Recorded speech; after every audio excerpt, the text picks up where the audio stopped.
Hi, I'm Alicia. And I'm Robin, and you're listening to Bowel Moments, the podcast sharing real talk about the realities of IBD.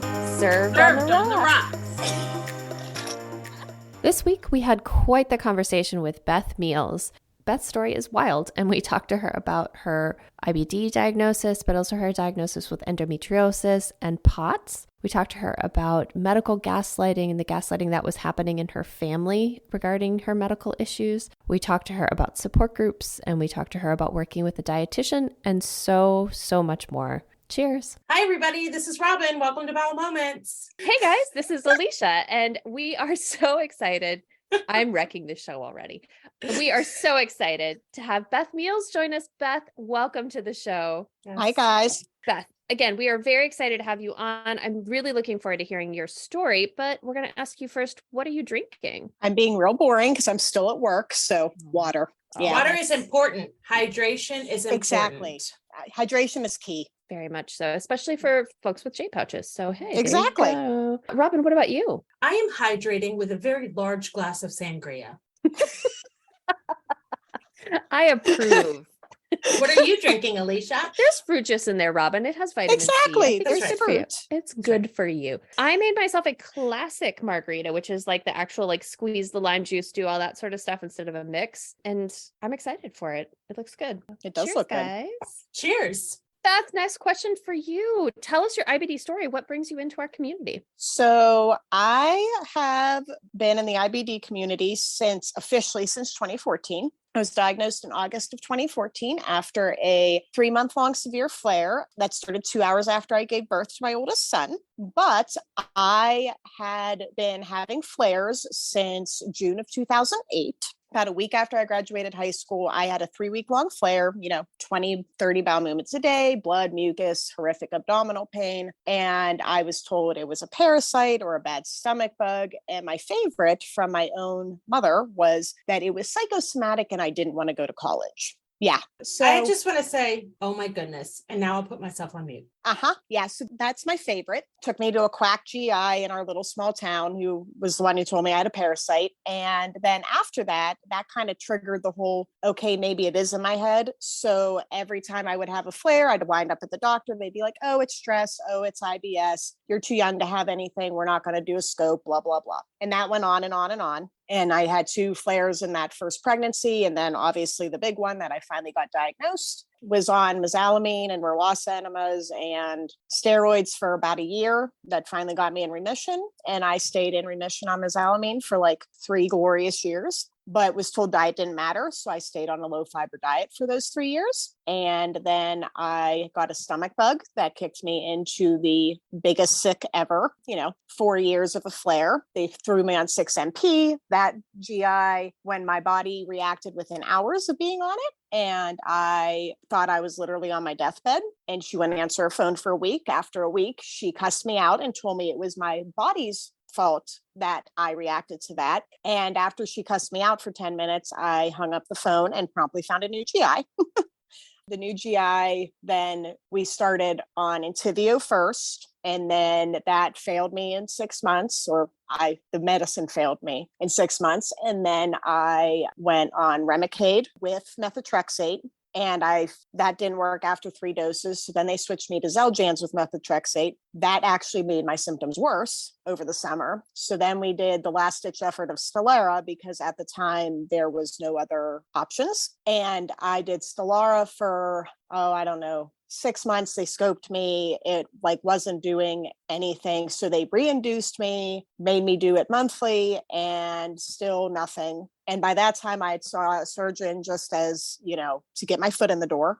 They told me since I was on my last, option. And then obviously it was decided that the Stelara was not helping me in any way. And we made the decision for surgery. I was told I was a good J-pouch candidate, and that's the route I wanted to go. But I was in a severe endometriosis flare at the same time. So my OB and my surgeon had done residency together and both agreed that all my female organs had to come out at the same time because the endo could scar the new J-pouch and cause it to fail. And Beth can't be on the meds that help the endo. because I react to them poorly. So October of 2021, I had all my female organs taken out. I had my colectomy and then started the J pouch process. And I wound up with a GI bleed from NSAIDs that they gave me in the hospital in between my first two surgeries. Second surgery went really well, but I developed a very rare complication. I think I'm the 9th reported case in the world, if I remember my GI correctly.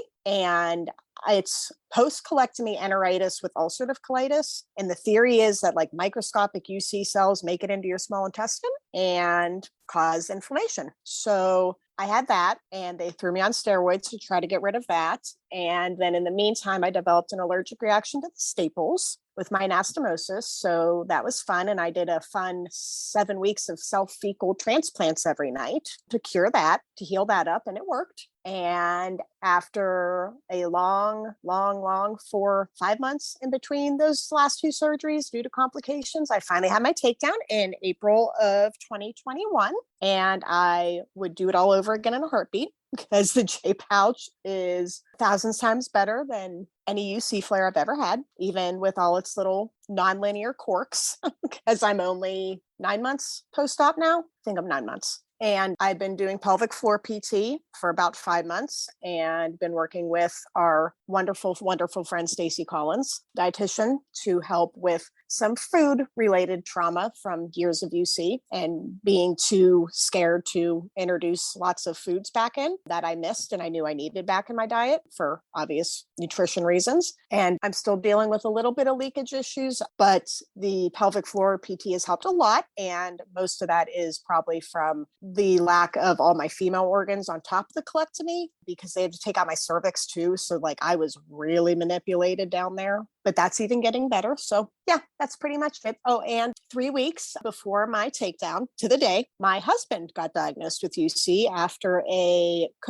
Delta variant COVID infection that kind of never went away. And then he was really anemic and he almost needed a blood transfusion. And he had a family history of UC that he completely forgot about, that his uncle has the J pouch and his aunt has had it for 50 years. And he was diagnosed with UC 3 weeks before my takedown. And that's my IBD story. Oh, and I'm in healthcare. I'm a dental hygienist. So I have a healthcare background on top of all this. So that's the show. We have absolutely nothing to talk about with Beth, and good night. I was like, the whole time, I think my face was holy shit. I mean, honestly, my face was literally like, what is all? And with I have POTS, which is postural orthostatic tachycardia syndrome. Yes. And that flared like the second surgery, the loop ileostomy, it dumps fluid a lot. And most people you need to hydrate, right? Well, my body was rejecting that stoma. It didn't like it. My surgeon was horrified that I wouldn't make it to my last surgery because my body kept rejecting it. And it triggered my POTS. And so for 3 months, I had to crawl everywhere in my house. I couldn't walk or else I would just black out and pass out. Luckily, my mom, the one who gaslit me at the beginning of all this, she became my hero during all of that because she came over every day after my husband left for work, would get my kids up, get them breakfast, get them on the bus into preschool. And she would literally take care of me until he came home. So yeah, it was a lot. My story is kind of crazy and a lot.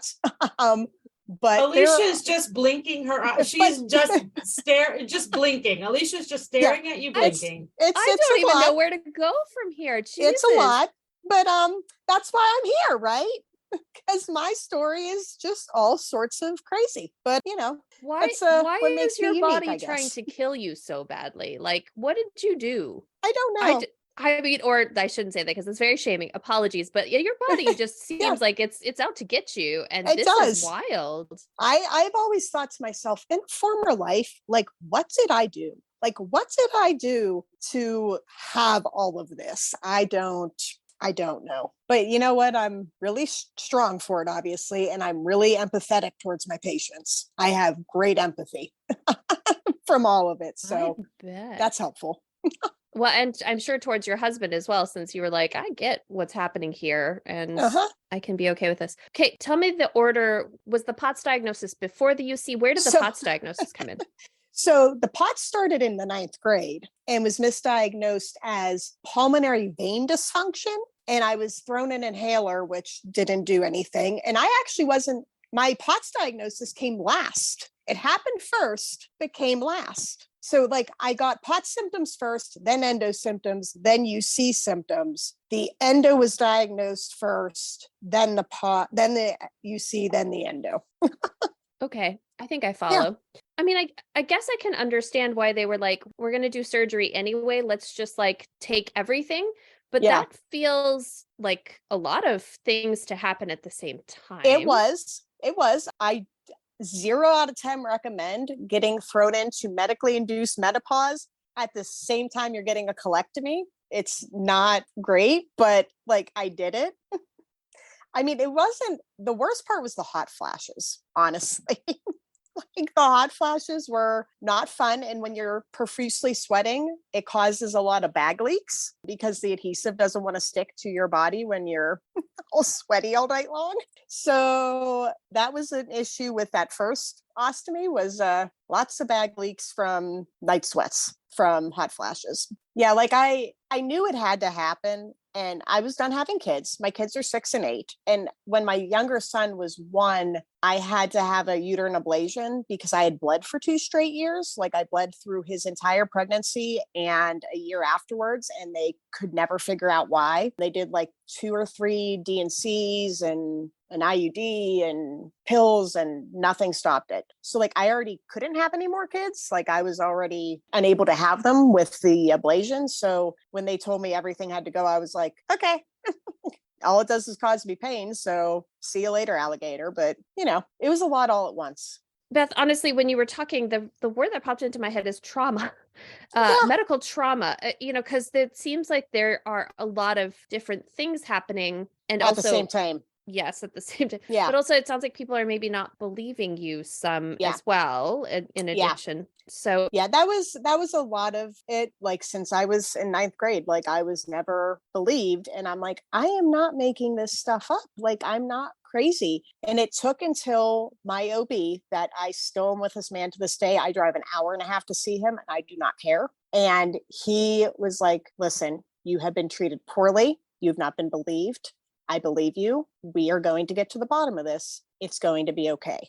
Like the first time I ever saw him. And he has saved my life multiple times over through the years. But he's the one who I finally was like, this is what it's like to feel seen, like, and to be heard by someone. And he's the one who like got the ball rolling. And, you know, within 6 months of meeting him, I was having surgery to figure out this whole endo thing and get me out of pain and be able to get me to have kids. And he was the one who finally did it. But it was literally just years of, oh, you're too young to be sick. You're too young to be this. And I'm like, well, just because I'm young doesn't mean I'm crazy. Like, I don't get this. And I think that's especially I live in a rural, very small town, and I have my whole life. I was adopted when I was like 2.5. And ever since then, I've lived in a very rural little town in Western Pennsylvania. And the problem with that is the local doctors around here they're not up to snuff. Like, you know, you don't come to the little town I live in to get good medical care. You just don't.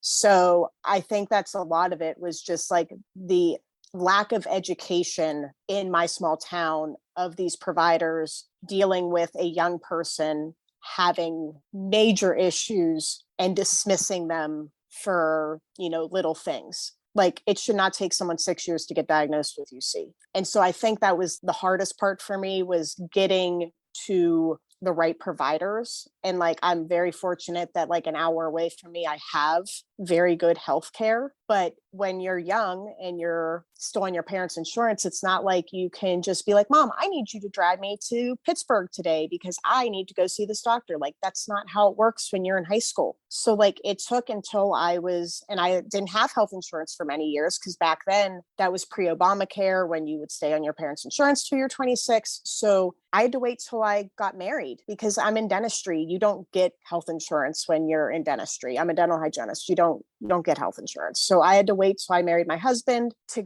get care, to be able to make my appointments with these specialists that actually, you know their butt from a hole in the ground and get proper care. And it took a long time. And I still, to this day, tell myself all the time that I need to unpack a lot in a therapist's office. But once again, finding a good therapist that specializes in medical trauma is the easiest thing in the world. So we haven't done that part yet, but it's on the to-do list.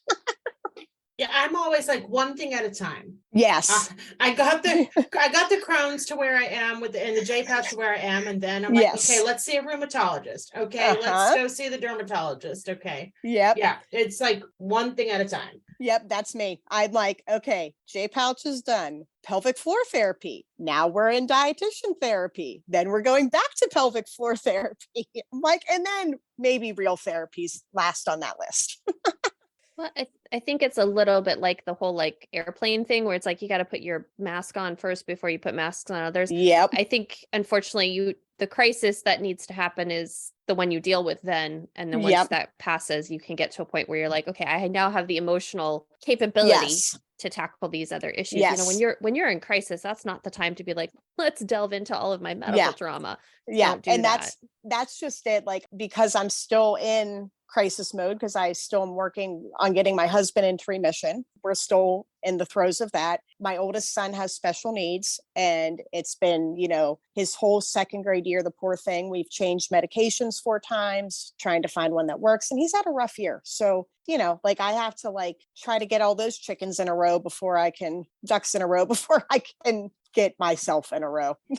And look, once you dive into that in therapy, it's a lot. Jeff, it's very hard to manage digging into all of that and doing all that excavation. It's hard work. So you definitely have to get to a space. We actually finally talked to a surgeon. We finally had a colorectal surgeon on the show. Yes. And Alicia texted me early in the day, was like, are you going to be able to get through this interview? Are you going to be able to have that conversation with the colorectal surgeon? Because that's where most of my medical trauma is stemming from right now. I remember that. Yes. So I was like, yes, I think I can. But honestly, the first 20 minutes, I was like chest getting tight. My breathing was speeding up. So I almost texted Alicia and said, you're going to have to handle all the questions. But he was such a lovely man. I can't wait for everybody to meet him. I was able to get through and actually have a conversation and talk to him. So that's therapy. Huge. So that's for you with yourself and your husband and your child, like, I am not a medical professional, but I would say, yes, you are making the right choice to not dive into therapy right now.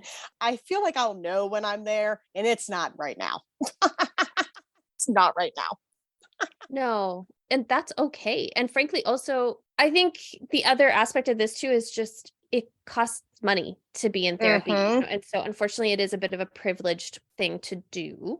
And so, you know, if you're already having to deal with like doctor's appointments for your son, extra doctor's appointment for your husband, treatments that are costing a lot, coping with your insurance, pelvic floor physical therapy, you know, these things that are not covered by insurance, adding something else that's going to cause the financial strain is going to add extra stress to you. So I know that that can be a barrier. I mean, I don't have a chronic illness. And yet even the fact that I just started with a new therapist and have to pay out of pocket for it, like it stresses me out. And it's like, that's the bill I have. I don't have others. So I don't know. It's something to contemplate, but I do think it is wise for you to pursue this at some point when you're ready. Yes, it is. It is definitely on the list because there is so much to unpack. And luckily, I did not have the experience Robin had with a colorectal surgeon, but my colorectal surgeon was just, he's a very brilliant man, and he is very good at what he does. But the bedside manner, I don't think he knows what that is. And it made for some barriers, you know, and I relied heavily on his fellows to inform me of everything, and his PA. Luckily, well, I'm not past that. I still have to see him, but you know, it's fine.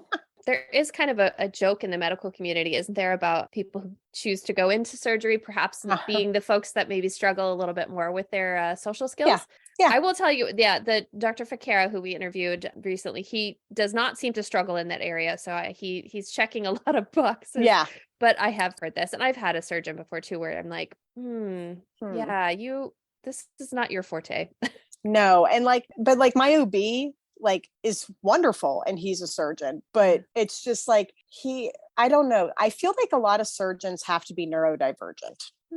Like I have that feeling, like dealing with surgeons as much as I have, I feel like a lot of them are neurodivergent, which is probably why they do well in the OR with not having to deal with a lot of social skills, because your patients are generally asleep.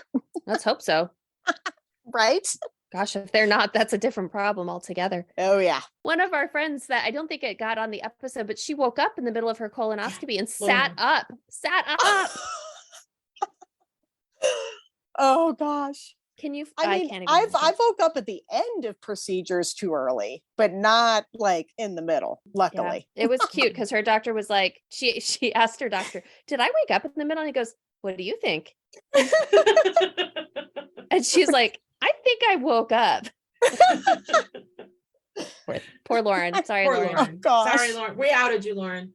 Oh, poor thing. I am curious about your husband's diagnosis. And obviously we won't spend too much time here because he is not on the show, you are. But I'm guessing that you already understanding what was happening with your ulcerative colitis definitely probably made his diagnosis go much quicker than 6 years. Yes. Yeah, his was like under 2 months. That's fast. Yeah, like he got, I remember the date exactly, it was February 9th, because I was supposed to have a pouchoscopy, ileoscopy that day to see if I could have my takedown. I had prepped like clear liquids for 24 hours, and he had been feeling sick since that Saturday. And I was like, you need to go get tested. I have a scope. And he was like, no, I'm fine. And I'm like, no, you have symptoms. You need to go get tested. No, I'm fine. So he gets tested the day before my scope, comes back, rapids negative. And he's like, I see, I'm fine. 9:00 at night, he gets a phone call from our PA that he came back positive Delta variant COVID. So I had to cancel my scope. I wanted to literally strangle him. Like with every fiber of my being, it took to hold back. And then he was like not getting better. Like his COVID, he was testing negative, but his symptoms were still there, like the diarrhea. And then there was blood and mucus. And in my head, I'm thinking, this sounds a little bit like UC, but I wouldn't say anything because I didn't want to like upset him. So he goes to the PCP and they did like a stool culture and they were like, oh, you have two different bacterial infections. Here's some antibiotics. It'll take care of it. And it didn't. And so they were like, okay, here's some blood work, go get this. And you need to go see a GI. And they wanted to send him somewhere in BFE. And I'm like, no. So I called my GI's office. I got him in with one of the PAs like within a week. And when he went in, they were like, you're so anemic, you really need a blood transfusion, but you look fine. And he's like, well, yeah, I feel a little tired, but I'm okay. So they're like, well, here's some double iron and we're going to get you in for a scope ASAP. If you weren't anemic, we would tell you this is long haul COVID, suck it up. But since you're so anemic, we're going to scope you. And it happened to be the same GI scoping him as was supposed to scope me the day he tested positive for COVID. And when he tested positive and she had called me and could tell how upset I was, she was like, well, you know, if it was my husband, I would wish him to have to do a colonoscopy prep just so he could feel like an ounce of what you're feeling right now. I'm like, oh, honey, I'm with you. Like that would be a dream. And then sure enough, he needs a colonoscopy. And guess who's doing his colonoscopy? Oh that doctor. And I was like, oh, okay. And I was like, hey, long time no see. And so then she came in after a scope and was like, it took me a little bit longer because I was kind of dumbfounded. He has moderate to severe UC. And I'm like, he does? She was like, yeah. And he was like, but I don't have a family history. And I'm like, what are you talking about? I said, your dad's older brother has UC. He got a J pouch while we were dating. And your aunt on your mom's side has had it for over 50 years. And he was like, oh, guess I blocked that out. I'm like, okay. And so, you know, we started on the steroids and we're on Entyvio now. And we've optimized him to 6 weeks, trying to get him in remission. And he was there until we got the flu. And then symptoms came back, but they're slowly dissipating again. So we're getting there. We're getting there. But luckily, I've been through it all. So he is very laid back about it. He has like no qualms about it. It doesn't make him upset or nervous because he's just like, I watched you and I know it really can't be worse than that.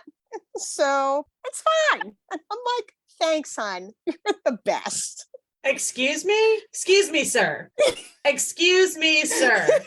I'm going to need you to take that back right now. Right? Yes. But I'm just going to tell this story because once again, I have no filter and no shame. But when I was in the middle of that really bad complication after my second surgery and I like couldn't walk like without passing out, I was sleeping on my couch in the recliner because it was the only position that would keep me from like chronically throwing up and like being miserable. And it was one of the nights I had to have a scope done. And I was on clear liquids, obviously with a J pouch and an ostomy. You're not doing a prep. And I apparently at like 2:00 in the morning thought it was a brilliant idea to try to walk to my bathroom from the couch when I couldn't walk at all without passing out. And I guess I made it to the corner of my bed to get to my master bath. And my husband in a dead sleep heard my entire right side hit the ground as I passed out. And he lunged across the bed from a dead sleep and caught me midair, like before my left side all hit.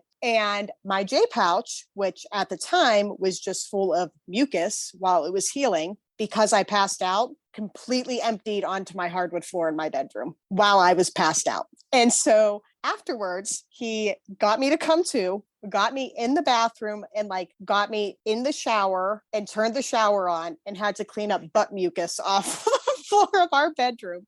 And he told me, he was like, listen, it can't be worse than that. That's fair. That's fair. That's fair. I was like, okay, you got me. Yeah, that's fair. That's fair. He's like, I don't think it can get worse than that. I'm like, no, because I don't think I've ever cleaned your butt mucus off the floor. Listen, don't start saying stuff like that because you willed him into getting a colonoscopy. So I think you need to be careful. I know. Some sort of witch magic happening. I was about to say the same thing. Like, I know. Right. I did. I willed him.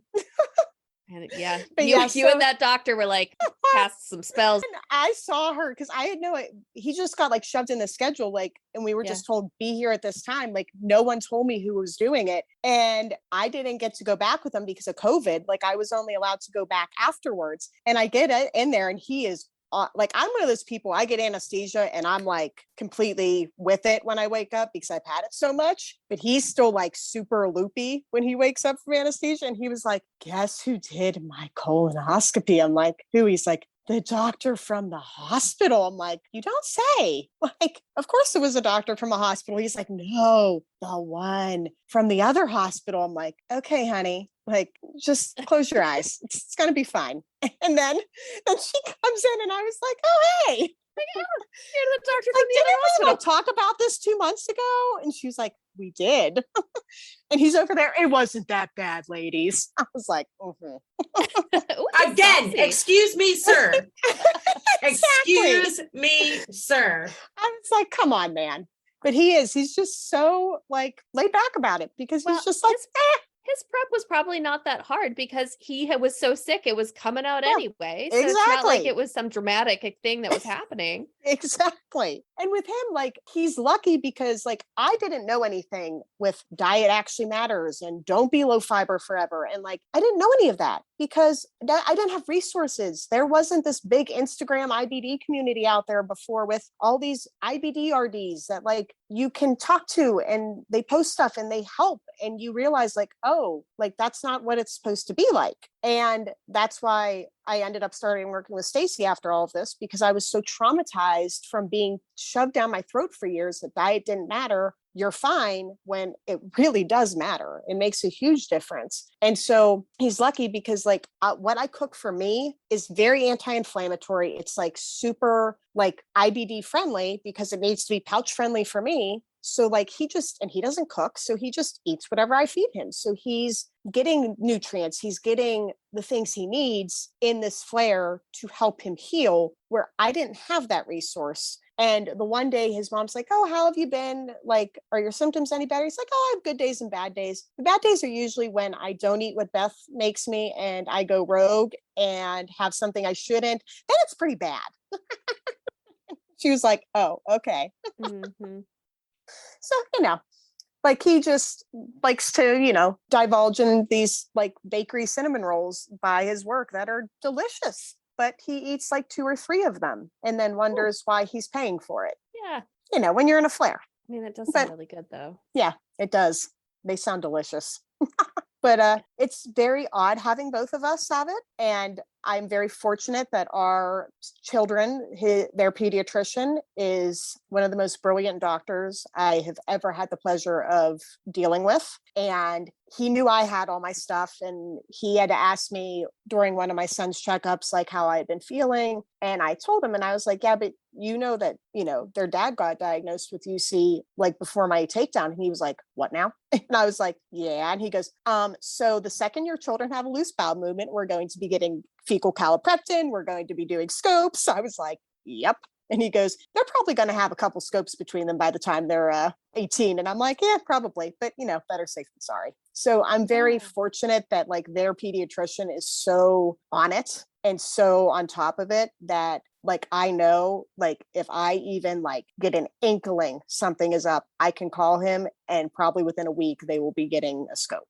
So that makes me feel a lot better because of course the mom guilt of I didn't know I had this, like I obviously had it and was undiagnosed before I had them, like makes me feel awful, like that I potentially passed this on. Like that's always been in the back of my mind. But then having their dad get diagnosed too, like the double whammy of it, like scares the shit out of me. And so I'm going to stop you 1 second. I'm going to stop you 1 second. After we interviewed my daughters and aired that episode, we had somebody direct message me with the chance of our kids actually having IBD. I'm going to send that information to you. It's so low. It's a lot lower than what you would expect. So she messaged me and she's like, better. There is research. Don't just be scared. So I'm going to send you the research. Well, there is research. Please stop saying the wrong statistics on your show. I didn't say any statistics. I did not say any statistics. I know, but there's been a couple of times where we're a little fast and loose with the facts. And I think I'm raising my hand on that one. I'm like, I think like 80% of people have problems with that. And we're like, we just made that up. We made that up. But it's just like, it like makes you feel like, oh God, like what did I just do to my kids? But like the one thing I'm like in the back of my head all the time, I'm like, they have their pediatrician. It's going to be okay. Like if anything happens, it's going to be okay. And then I think, well, if anything does happen, like it happened with my husband, like I've been there, done that, got the t-shirt more times than I can actually keep track of. I can't keep track of how many times I got that t-shirt. So, like I figure it'll, at least they have their own little built-in advocate and person in their corner like my husband does, because I feel like not having that throughout the IBD journey was probably one of the hardest parts, was like doing it alone. Because like when I was diagnosed, there wasn't this huge community of people, that didn't exist back then. Like they were like, here's the Crohn's and Colitis Foundation. And even back then their website was not what it is today. And so it was like, you were in no man's land. So I don't know. I feel like having that like person in your corner, even if it's virtual friends that you made on Instagram that you've never met in your life, even having them in your corner to be like, hey, this happened. Is this okay? Like, should I go to the hospital? Should I call the doctor? It makes a huge difference. It could, be a matter of life and death in some instances, but it also could just be a matter of like making yourself feel a little less crazy with this really crazy disease. No, it's very comforting to know you're not the only one, even though you would never wish it upon anybody. It is definitely comforting to know that you're not the only person coping with this, and to feel like you do have like some people to crowdsource some of this with, because you're right. Not everything warrants an emergency room visit. And so sometimes it's nice to be like, hey, like, what is this? Has anybody dealt with this, and how do they deal with it? So I think that like, is definitely like literally Stacy, like, I can't tell you how many times I'm messaging her, like even with my cold this week. And I'm like, this happened. Is this normal with a cold? What do I do? And she was like, no, that sounds like non-linear J pouch stuff. That's not the cold. That's not this. Like, you're okay. I'm like, okay, thank you. Because especially with the pouch, like no one has a pouch except for everyone on this show. Yeah. I joked with the surgeon about that we were becoming the J pouch podcast. Yeah. Like everyone on here has a J pouch now, but I was like, I don't know, like this pouch is just like, and especially since mine's such a baby, I'm like, what's happening? Like, I don't know what's happening. Well, and it sounds like that is kind of a wild journey that y'all take, because it changes all the time. It does. Go through all of the different steps. Very nonlinear. And it's like, you're like, oh yeah, I'm getting there. And then one day you wake up and you're like, oh no, Like, what is happening? And then like 24 hours later, you're like, oh, we're back. Okay. It definitely makes it easier to navigate if you have somebody that you can text and say, or message and say, is this normal? If it's somebody who's like already further down the road than you, or if it's somebody who's like on the same timeline, did this happen to you? Are you also experiencing this at the same time that I am? So it definitely makes it easier to go through the process. It helps if I constantly am like with Stacy, like, because Stacy is further out than I am. And so I'm always like, did this happen? What was it like at this stage? What's going on? But I would definitely still do it all over again in a heartbeat after, all the fun UC flares and everything those entailed. It's tricky working in healthcare with a J pouch, trying to find time to empty it when you're elbow deep in someone's mouth. But it is 10 times easier than being in a UC flare, because with the J pouch, I can just be like, I really need to empty this, but I can hold it. Like, it's not a big deal. Where with UC, it was like, I'm going to give you a break 1 second as I'm like powering up the chair and like bolting to the bathroom and praying I make it in time. So I will definitely take the J pouch every single day.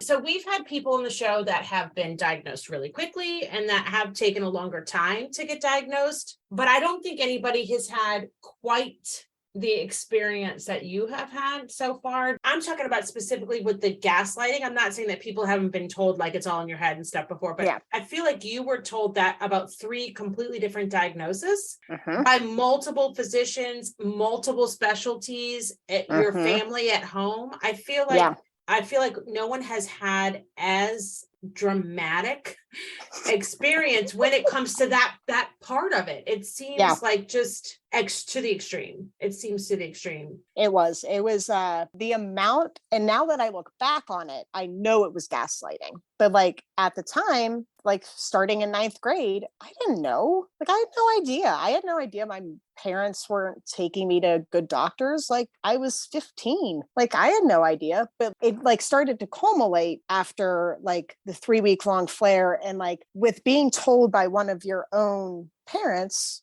who, with my kids, like if they tell me something hurts, I'm not going to blame them and tell them they're crying wolf, but I'm going to get to the bottom of it and comfort them along the way until we get to the bottom of it. Whether it's them not wanting to go to school because they're being bullied and they say their belly hurts when it doesn't, or, whatever. But as a parent now, I just feel like I don't know what was going on in like my parents' brain at the time that parent thought that it was okay to say that to me, but like telling me it's psychosomatic and you don't want to go to school. Like, I didn't want to go to college when I very much wanted to go to college was very, I don't even know how to describe it. It was like, it kind of changed my psyche of like how I thought of things. So it made me very much more susceptible to believing the medical gaslighting that happened thereafter even more. Because like when I was told, oh, it's just IBS, it's stress, you're fine,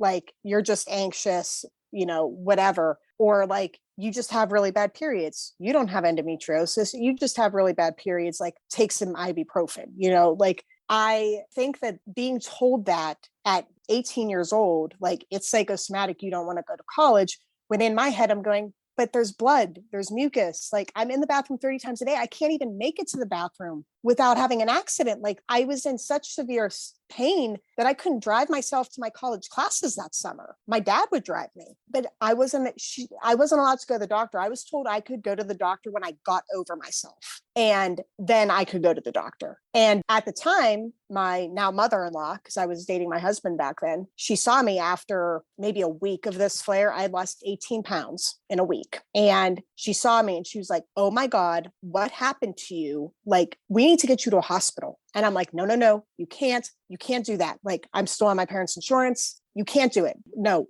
we can't do that. She's like, but you're sick. You have to. I'm like, no, it's fine. I will be fine. Just no. And I think that triggered something, like the whole being told it was just psychosomatic and I didn't want to go to college, just like it kind of like changed something in my brain where like all the gaslighting that happened after that until these diagnoses, I was just more susceptible to believing it that, yeah, maybe I was just kind of stressed and, you know, I was just making myself sick because I just, you know, as a kid, you believe your parents. And that's, I think, what kind of happened was I just tended to believe what the doctor said after that until I had that OB that was like, no, you have something wrong. You have not been treated properly. And I am sorry. And we are going to fix this. We are going to figure it out, you and me, and we're going to get through this. And you deserve good care. And I was like, okay. And then after that, that's when I started finding my voice and being able to speak up for myself in a doctor's office. Like, no, something is wrong. We need to do something. And I think that's kind of what triggered it.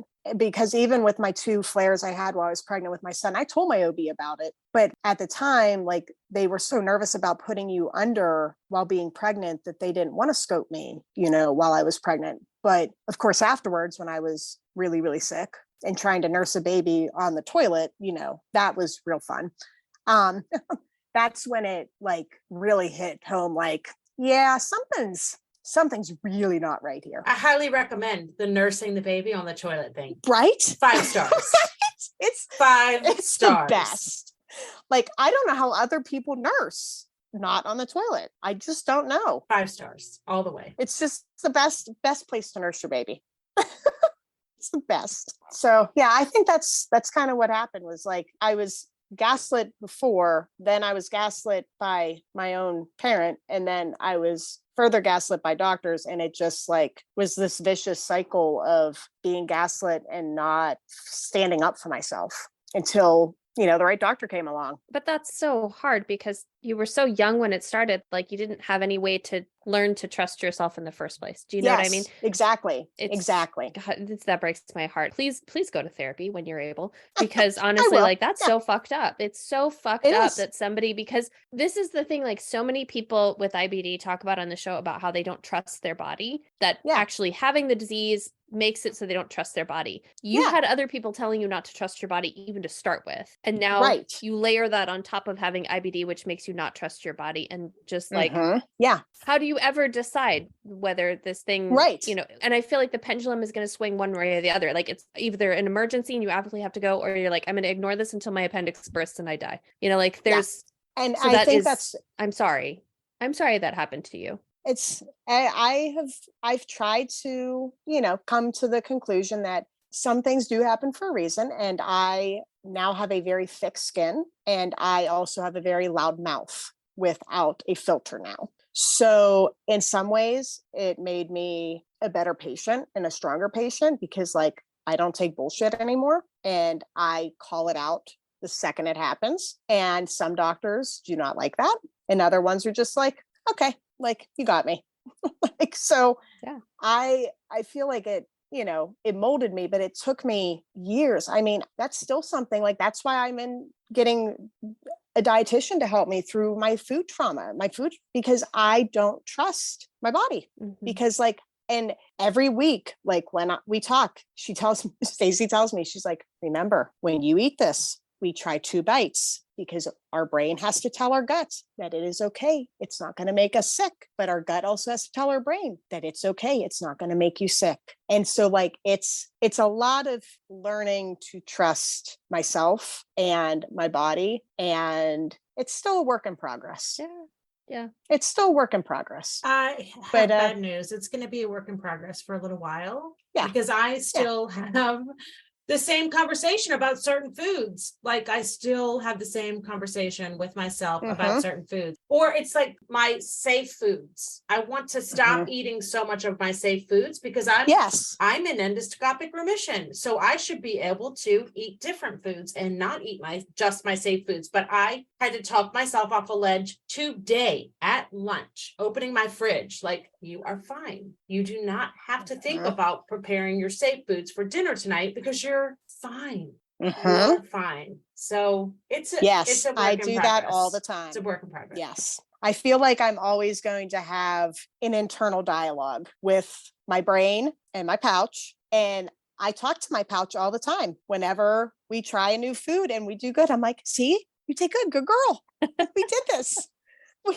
You handled it. It's okay. Like, we didn't get sick. See, like, I like literally talk to my pouch. It helps to do that. It really does. It does. Like, I'll pat my stomach. I'm like, good girl. See, you did it. Like, it's a dog. Like, you did so good. And my husband will be like, what are you doing? I'm like, don't worry about it. That's right. It's none of your business. Sir, don't worry back about away. Stay out of my business. This is between me and JP. This is between me and JP. Yes. Exactly. Also, may you never know, sir. May you never know. Because exactly. It sounds like he's not going to go through that because of you, which is very, very helpful. Hopefully not. Fingers crossed. Hopefully not. Yes, fingers crossed. I'm going to back you up a little bit. One of the things you mentioned in your telling your story was giving yourself fecal microbiota transplants. Yes. What the actual?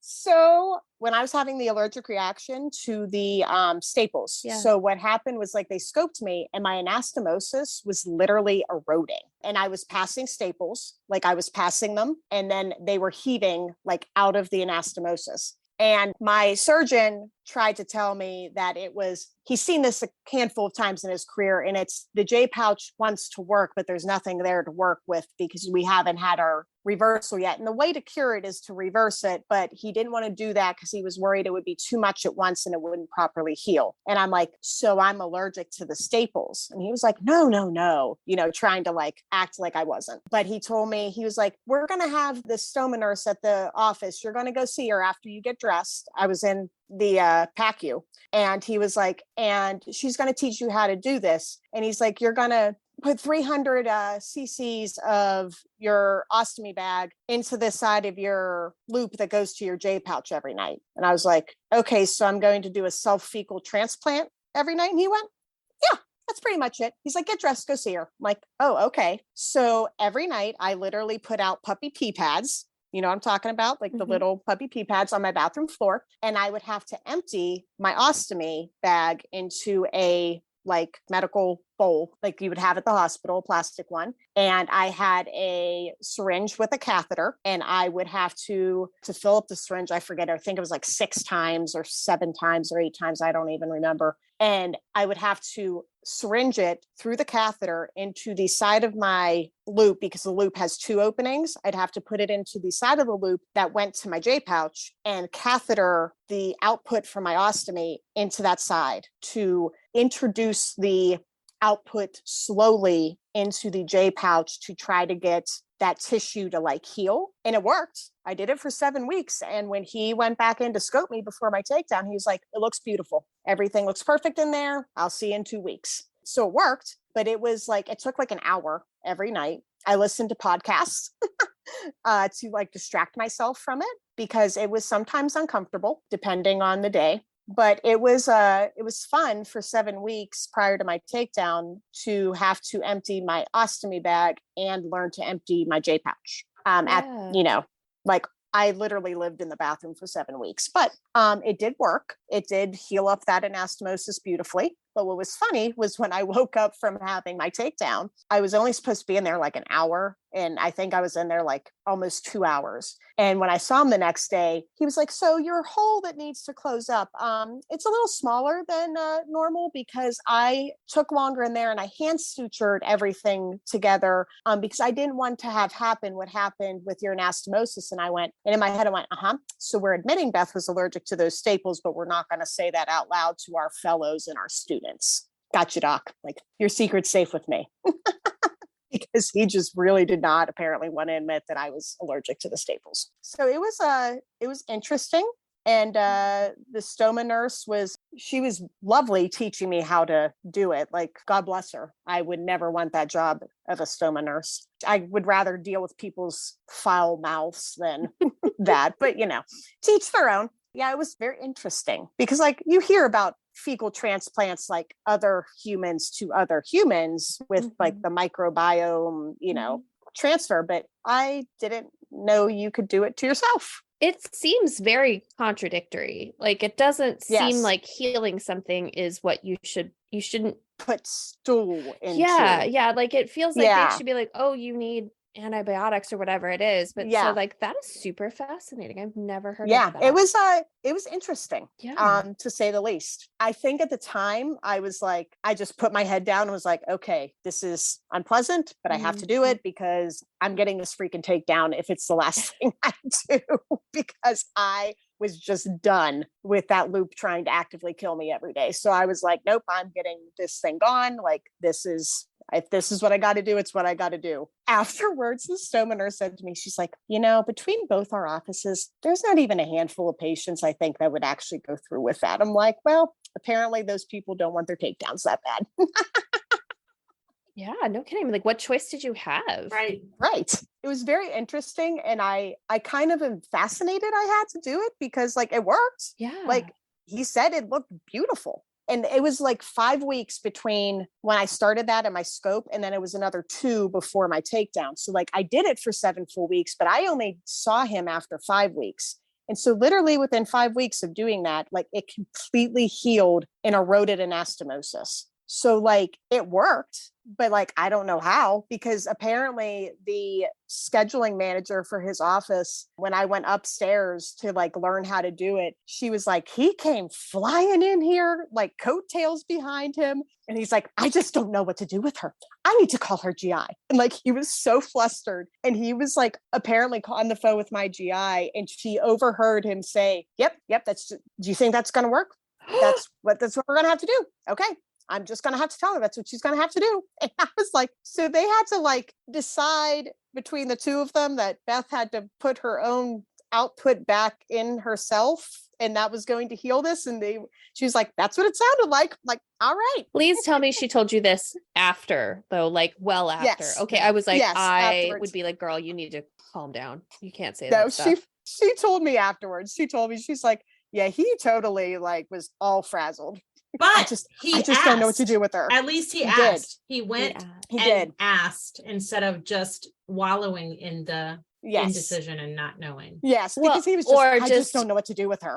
Wallowing in hubris and thinking that he knew the answer when clearly it was time to discuss. No, he totally like, she said he like left the OR and went flying into his office like to call my GI, and they dubbed me the unicorn.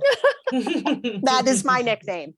Between my GI and my colorectal surgeon, that is my nickname, is the unicorn. Unicorns are magical, wonderful creatures. That's so, right. That's right. I take it as a compliment. Yes, right. I think you should. Should. I agree. Beth, I hate to say this, but we have been chatting for a while. And so now it's time for me to ask you our last question. What is the one thing that you want the IBD community to know? You're not alone. There's a lot of us out there. And one piece of advice is, if you're newly diagnosed, if you've had it for a while, go online, find a support group, find people that you can lean on and just reassure yourself that, you're not alone, you're not crazy, and it's going to be okay. Like, even if surgery happens, it's not the end of the world. I avoided it for far too long. And we've always said on this show that, it shouldn't be the last resort. It should be an option. And it was given to me as an option earlier on, and I was petrified of it. I was horrified and petrified of it and so scared. And so I literally suffered for 4 years in a massive flare because I was too scared, because I didn't know anyone who had gone through it. And I didn't have that community. I didn't have the community I have now until after I went through my first surgery. So find that community, find it, and, lean on it. And don't be afraid to DM people and message them and reach out and ask questions. It's us IBD people, we're open books. Like, nothing is too weird or gross or TMI ever to any of us, ever. We do not care, and we will help in any way we can. So just don't be afraid. And if surgery is on the table, it's not the end of the world. It's not the end of the world. It's not the end of anything. That's right. A lot of times it's the beginning. That's right. It's not the end of anything. It's the beginning. Thank you so much. This has been such a fun, full of laughter conversation, honestly. Yes. And it's been like a wild ride. Right? It's like you were on a roller coaster. I'm a little bit tired from this conversation because there was lots that happened. I feel Yeah. like we went on a journey. I feel like I've been in a movie. Like Yes. this is Right? Beth. Yes. This is the wildest conversation I think is this the wildest conversation I we've think had, so. Robin? I think this is the it wildest is. conversation we've So had. thank you. Thank you for It's that. a lot, yeah. Because Yeah. my face, I wish we were a video podcast, frankly, because my face the whole time was like, seriously, what is happening? Yes. Why is there more information that's coming? That's Yeah. crazier. There's so much, Yeah. but I'm glad I could be of entertainment for the evening. Well, Beth, I wish you a very boring rest of your life. Yes. Agreed. Thank you. Agreed. A very boring rest of your life. really hope that comes to fruition. I really do. Yeah, I will hope you take boring. never want to talk to us again after this because you're like, nothing. I got nothing for nothing you. to say. Yeah. Because I think I would love that. But it has truly been a pleasure, though, getting to know you and hearing your story. Pleasure feels like the wrong word. It has been interesting. Intriguing. Eye-opening? Intriguing. It has been intriguing hearing your story because I don't want to say entertaining because that feels very voyeuristic. But thank you so much for coming on and being so open and sharing your story. And thank you everyone else for joining us for Bowel Moments. So we're going to end it by saying cheers. Cheers. Cheers. Hi, this is Beth. And if you enjoyed this episode, please rate, review, and share with a friend. Cheers.